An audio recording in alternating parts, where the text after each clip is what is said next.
Cornversations, episode 14.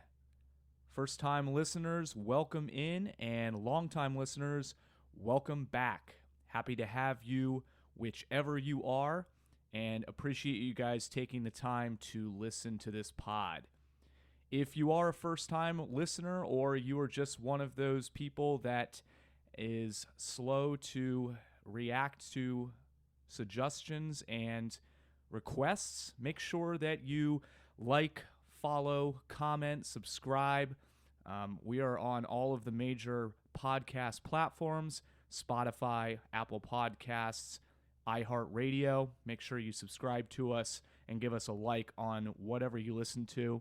And on social media, we are on all the major platforms as well: Facebook, X at KBEX_ATC, Instagram at cornversationspod, and of course, if you want to get in touch with us or send us a mailbag question, we've got a mailbag, cornversationspod@gmail.com. Speaking of the Instagram, some of you probably have already done this. There is an opportunity for some free swag.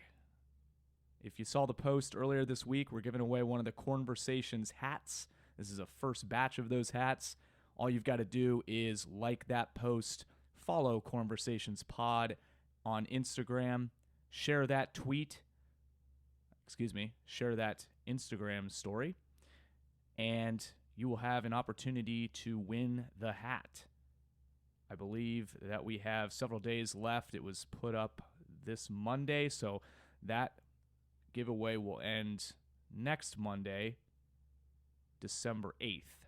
So still a few days at the time of this recording for you to get in there and give yourself a chance to win one of those hats. I also saw some comments on the previous episode. Appreciate that. People took to heart the question about what your favorite week in sports throughout the calendar year is. Keep those coming. I liked what I saw, and we're going to need some more before we can put together a March Madness style bracket with those weeks. So keep those coming in the comments. Love to see them. Appreciate the interaction, and hopefully you guys have some interesting weeks to add to what we've already gotten so far. I've gotten a few questions from some friends and family this week about whether or not I'm going to be covering college football on this week's episode, and the answer is yes, absolutely. It's going to be a full college football episode. We've got a lot going on as we head into championship weekend, and I've said this to pretty much everybody who has asked the question. I think it's a good week to talk about college football, even if it weren't championship weekend, just because I feel like college football is on fire right now, and I don't mean that in a good way. There is so much going on in the sport right now. It feels like it is untethered to some degree, and it's just creating a lot of chaos. It's creating a lot of uncertainty. It's creating a lot of things that could be sending the sport possibly down the wrong path if something doesn't get fixed. Somebody's got to lasso this in, but the problem is, who is it that's going to do that? And that's one of the biggest issues that I see right now. So I've got a list of things that I am going to talk about in terms of why I think that the sport is on fire right now. And that is my challenge to you guys this week, is in the comments. If I miss something, and I probably will because I've only got a handful of them, let me know what I missed in terms of why college football is on fire right now. I'm sure you guys have your own thoughts, and I'm not going to hit them all. So that's the comment for this week that I want you guys to leave. Let me know what I missed in terms of how college football is on fire. But we're going to go ahead and we're going to kick it off with a question that I was asked, which was, what do you think about the conference championships games this weekend? And I've got some hot takes here. I've got some things that I don't know that everybody has said out loud yet, but I think that there have been some people thinking it. And I'm going to start off hot, and we're going to talk about the Big Ten title game, because you've got a 1 versus 2 matchup right now. And historically, when a 1 versus 2 matchup happens in college football, there is a ton of hype about it. There calling it the game of the century. It's a can't-miss battle, and there's a lot riding on the game. And my hot take for this week is I don't even think this is a top 5 game to watch. And that's an ode to my Around the Corn Sports blog post for this week covering the conference championship games. I do not have the Big Ten title game listed as one of my top 5 games to watch. Number one, because it is competing in the time slot with another game. And number two, because this 1 versus 2 is overshadowing what this game really is, which is an opportunity for both of these teams to have a catastrophic event, like an injury, that puts them in a position where they may not be as likely to compete legitimately for a national title. And at this point, that is what it's all about. I really don't understand people who take the approach or the opinion that a Big Ten title is necessary for either one of these teams to call their season a complete success. That is not the case at all. We saw it last year with Ohio State. They didn't even get to the game. They won the national title, and look at where they're at now. Nobody is calling for Ryan Day's head. Partially, the Michigan victory last week did something to help that, but really it was the national title last year, because at the end of the day, it's national title or bust. And that is true for Indiana this year. That's true for Ohio State again.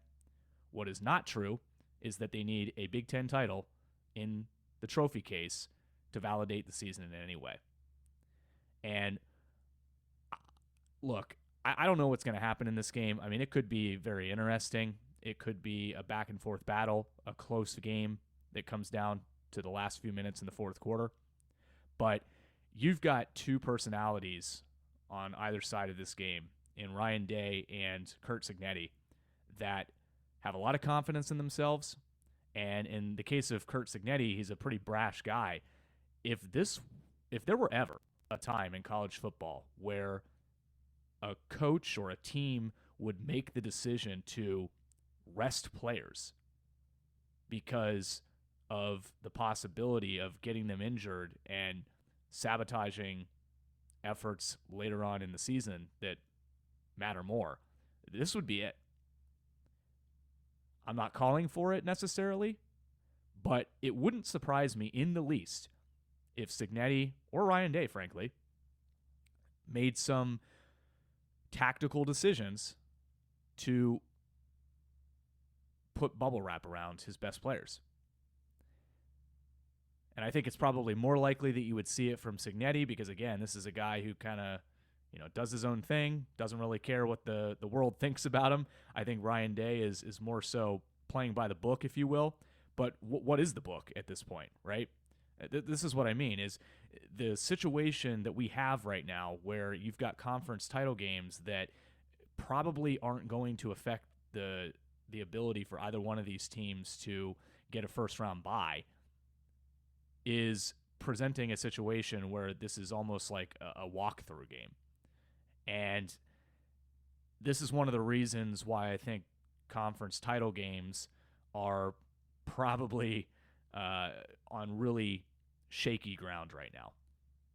This isn't the only reason. If we look at some of these other games, there are plenty of other reasons why you could make a good argument for conference title games being totally abolished across the entire landscape. But when you've got a number 1 versus number 2 matchup and you've got Fox trying to sell that, but people are quietly not really believing in the validity of how important this game is, you've got a problem. Another problem I'm seeing, and this one is highlighted in the American Conference title game, is you've got coaches that are leaving before the season is even over. Or I suppose not leaving, but they're taking jobs. They're taking their next job before the season is even over. And in the American Conference title game, you've got two teams, Tulane and North Texas, whose coaches have already accepted jobs for next season elsewhere. In the case of Eric Morris, North Texas's head coach, he's headed off to Oklahoma State next season. And in the case of John Sumrall, the Tulane head coach, he has taken the Florida job. Now, both of these guys have said that if they were to win this game and it qualified them for the college football playoff, that they would continue on with their teams, which is nice of those schools to do that. We'll talk a little bit later about somebody else who didn't get that chance. But it begs the question, what are we doing as far as the coaching carousel is concerned when these guys are already lining up what they're going to do next season before the current season is even over? I mean, this is a conflict of interest in the most obvious ways. And frankly, this was a game that I was looking forward to for a long time because I think that the American Conference is the most deserving G5 league to get a team into the college football playoff. And you've got two teams in North Texas and Tulane that have exciting offenses. They've got really good players at quarterback. They've got good head coaches. The fan bases have been good this season. There's a lot to look forward to with these two teams, and I think it's going to be a good game. But the fact that you've got two coaches who, yes, they're going to play nicely, they're going to say the right things, but at the end of the day, they've got an eye on what they're trying to do for next season, and it doesn't have anything to do with North Texas or Tulane. That puts a damper on this game to some extent. And it's sad because I really was looking forward to this game, but you almost had to expect it because Summerall's been in the conversation for some time, and really so is Eric Morris, about whether or not they're going to be with their teams. And you almost look at a conference like this and you say, well, you know, if the team has looked competent throughout the season and the coach seems like they're doing a good job, it's on almost an expectation or a foregone conclusion that the coach from the G5 team that qualifies for the college football playoff is going to be headed off to greener pastures the next season. So, yeah, I don't know how I feel about that. I mean, I guess my thought is I'm a little disappointed, but at the same time, you know, this is the landscape that we're in right now, and it's not going to change without some sort of barrier on what these coaches are allowed to do while in season. Moving on to what I feel like, and this is my hot take here, number two hot take, is that this is actually the game of the weekend. And some of you are going to just hit the floor when you hear this, but I look at the ACC title game, and I do. I think this is probably the most interesting title game that you're looking at during championship weekend. Now, okay, I get it. 7-5 Duke, unranked Duke, not getting into the college football playoff, even if they win the title, against a Virginia team that most people, including myself, thought was going to sit near the bottom of the ACC this season. I mean, this is not exactly a sexy matchup by any means, and it's competing in the same time slot as that 1 versus 2 matchup in Indy. But what you've got here is a very interesting situation where, yeah, if Virginia ends up winning this game, and they beat Duke by 17 points 3 weeks ago, they're going to head to the college football playoff. They're going to be ranked ahead of James Madison or UNLV or whomever may pop in there from a G5 conference that could steal the show.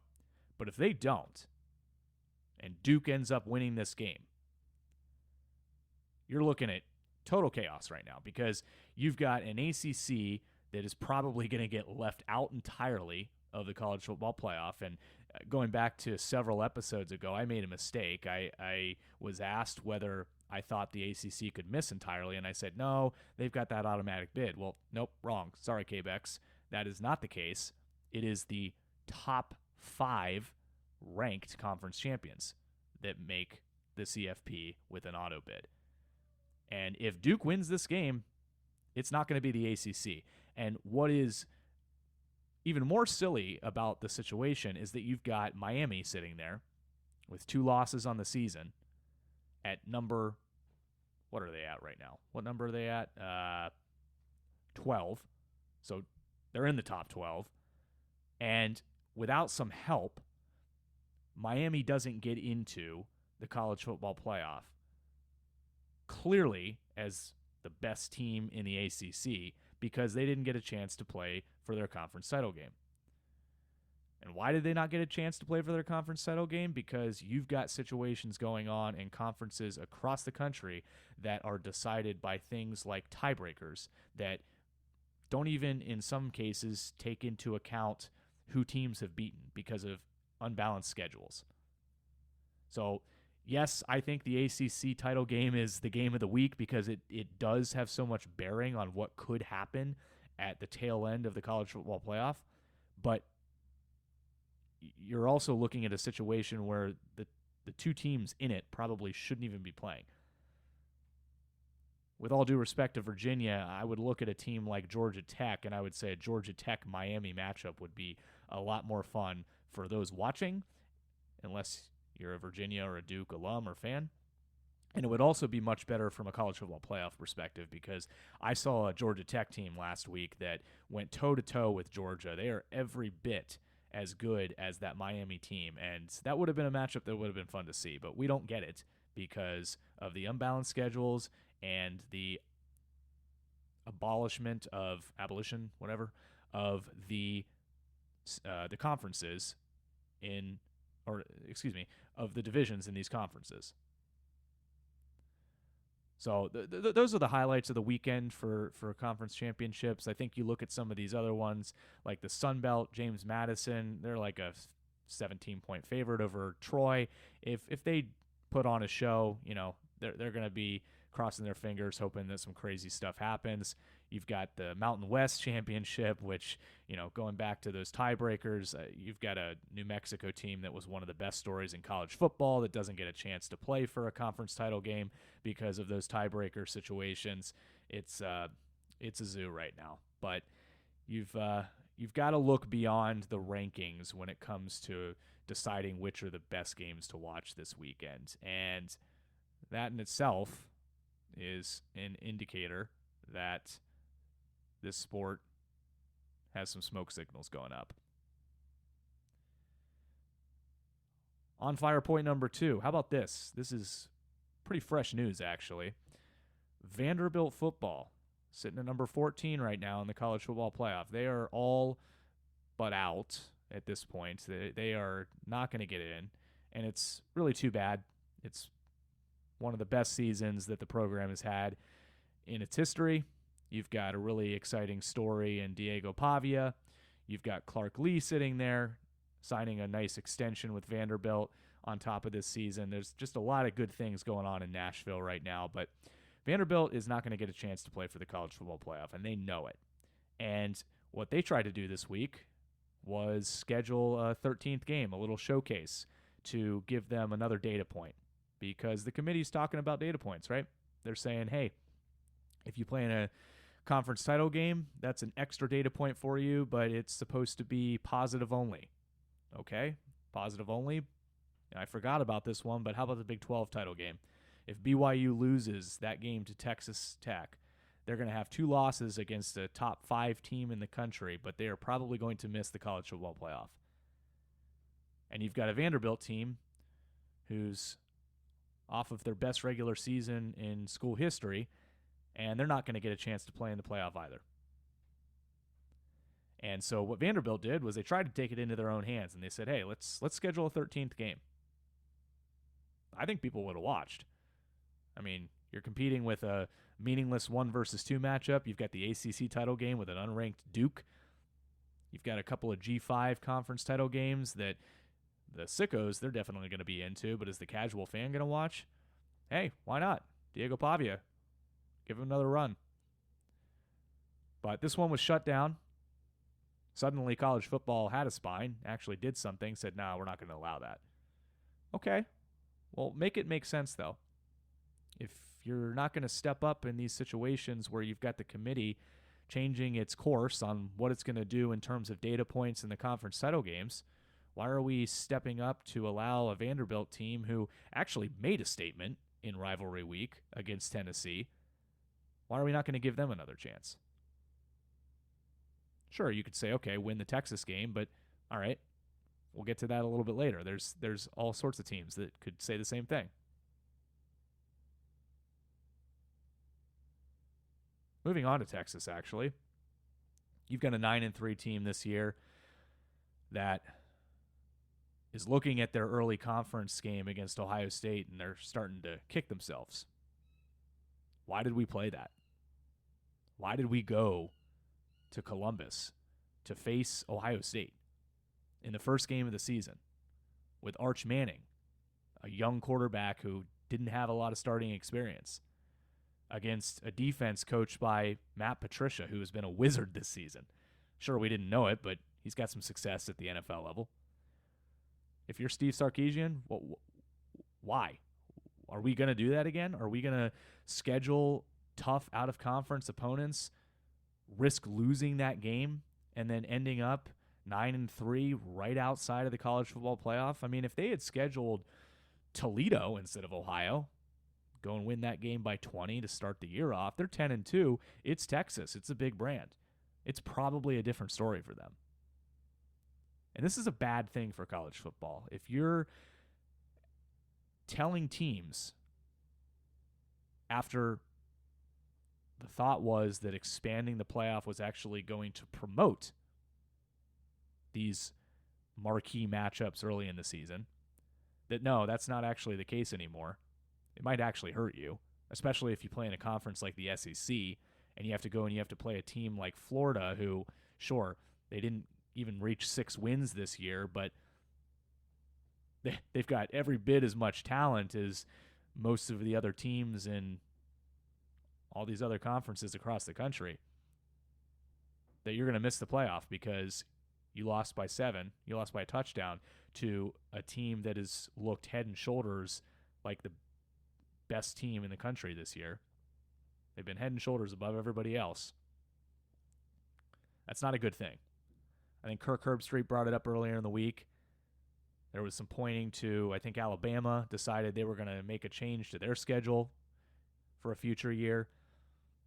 It doesn't take long. It only takes one situation, and this might be it, where teams start to change their line of thinking about how they want to schedule these games. And that's not good for the fans.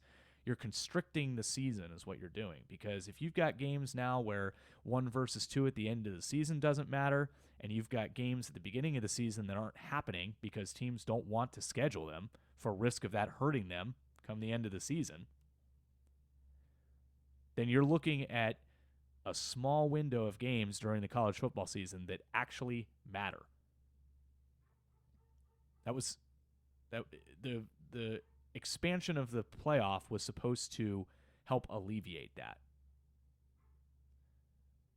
So it feels to some extent like the College Football Playoff Committee is taking each of these situations at face value, and when it comes to them at their, on its face. There doesn't seem to be enough forethought here where we're not reacting to all of these situations. It's just, here's what we're going to do. Let's see how it plays out. And when it ultimately starts to crumble or starts to show some cracks, then we say, oh, we got to fix it. I don't know how many times you can do that before the fans start to just say, well, what's going on here? Let's focus our attention on something else that's maybe a little bit more consistent, that maybe has its what together. And that's got to be fixed quickly, because these situations that I've just explained here, they're happening all on top of each other, and it's snowballing to the extent that people are going to just start to walk away. Casuals will start to walk away. The sickos, they're just sitting here kind of watching the fire, but at some point you even start to lose them. You lose the soul, you lose them. And I've talked about the soul before. You start to risk it. When you start to mess with rivalry week, when you start to mess with 1 versus 2 matchups not meaning anything, when you start to mess with teams having their best year in program history and they don't get to celebrate much because of it, that's when you start to lose the soul. A college football episode during this time would not be complete if we did not talk about possibly the only situation where you could say, realistically, it's a firestorm, and that's the Lane Kiffins situation. We talked earlier about the American Conference's coaches in the title game getting to play. Lane Kiffin wanted to, at least that's what he said, but Ole Miss would not allow it. And at first, I was a little disappointed in that decision because I would have liked to see Lane Kiffin lead this Ole Miss squad in the playoffs. I think that they've been very good this year under him, and I think he does have a lot to do with that.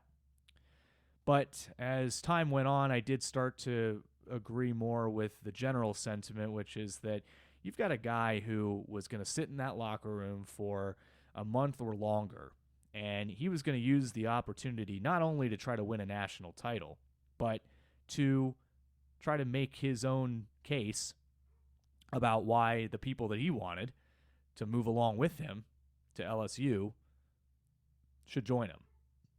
And from that perspective, I can totally understand why Ole Miss said, no, we're not doing that.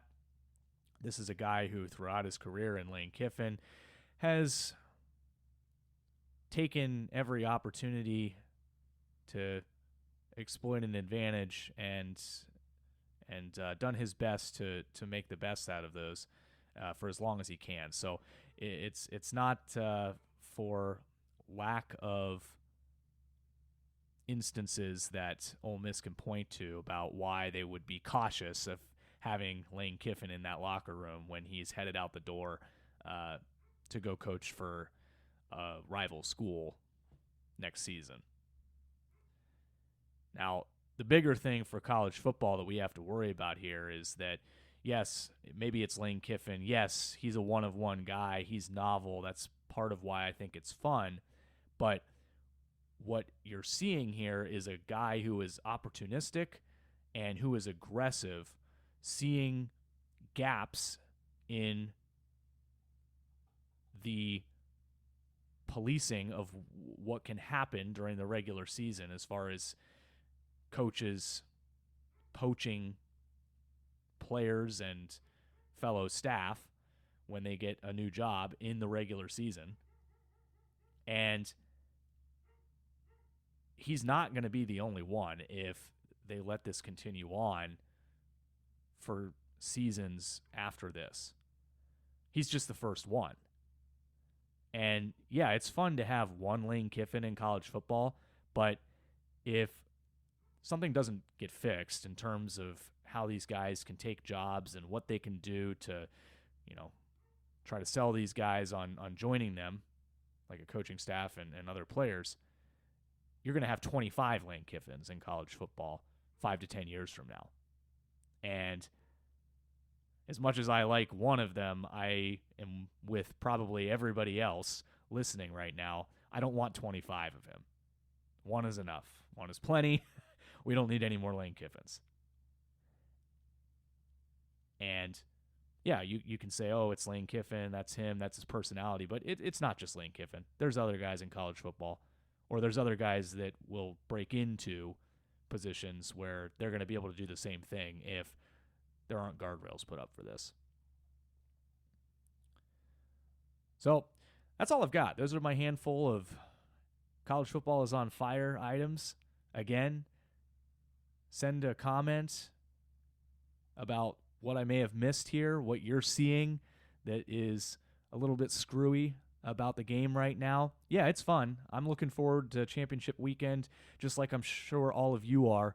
But there's definitely some things to fix, and we're definitely going to have conversations next week after the college football playoff is set about who got hosed, about who maybe slipped in, who shouldn't have. I'm almost sure there's going to be at least one of those situations, and we're going to find out what's going to happen with these two teams in the Big Ten title game who may or may not be incentivized to put on the pads and really crack them against the opposition this weekend. So I'm still looking forward to it despite all of those warts that come with it. I suppose you could say that is the fun of college football, but it is certainly the Wild West right now, and as much as it is fun and I think deserving for there to be a little bit of flexibility when it comes to the players and the coaches, there's got to be some level of oversight here. I think the biggest issue that we're seeing in terms of the difference between